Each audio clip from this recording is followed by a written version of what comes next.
La croix est un principe de vie. Ce principe doit s'appliquer tous les jours, nous éduquant à rechercher le plan et la pensée de Dieu, à connaître et à faire sa volonté. Il est nécessaire que cette loi opère en permanence, afin d'être préparé jour après jour, à traverser les difficultés qui se présenteront. Ce principe implique un choix. Renoncer à vivre en nous-mêmes pour avoir notre vie en Christ. Et lorsque nous livrons notre âme à la mort, nous recevons la vie de Dieu et vivons pour Dieu.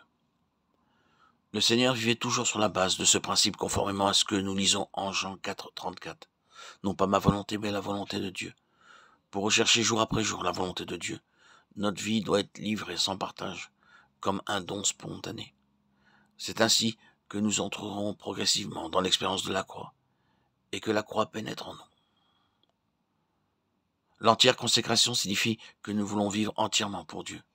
Nous sommes alors mis à part et le Saint-Esprit entreprend notre éducation. Sans consécration, nous ne pouvons pas être pris en charge par le Saint-Esprit. Lors de notre nouvelle naissance, nous recevons le Saint-Esprit. Son œuvre interviendra lorsque nous nous offrirons volontairement. Et c'est alors qu'il nous prendra en charge. L'entière consécration est indispensable. Si le Seigneur ne l'obtient pas, il sollicitera notre cœur. Pour assurer notre marche et parvenir à être constitués selon Christ, nous devons être des vases entièrement consacrés. C'est la base fondamentale que Dieu demande. Le Seigneur était toujours satisfait. Si nous apprenions cette leçon, nous serions des gens satisfaits. Il vivait dans une entière dépendance.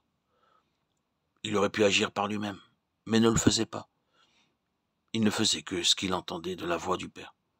Si la pensée de Dieu n'était pas perçue dans son esprit, Jésus ne faisait rien car son âme était sans cesse livrée à la mort.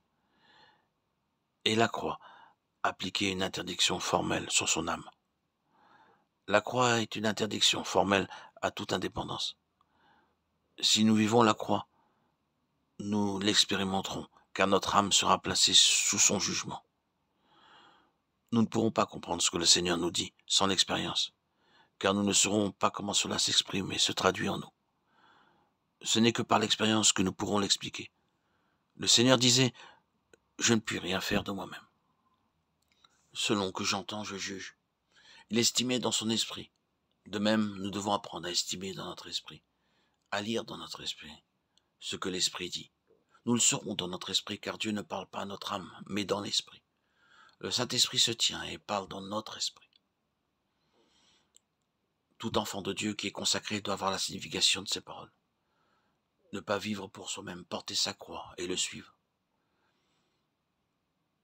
Et il apprendra à le vivre.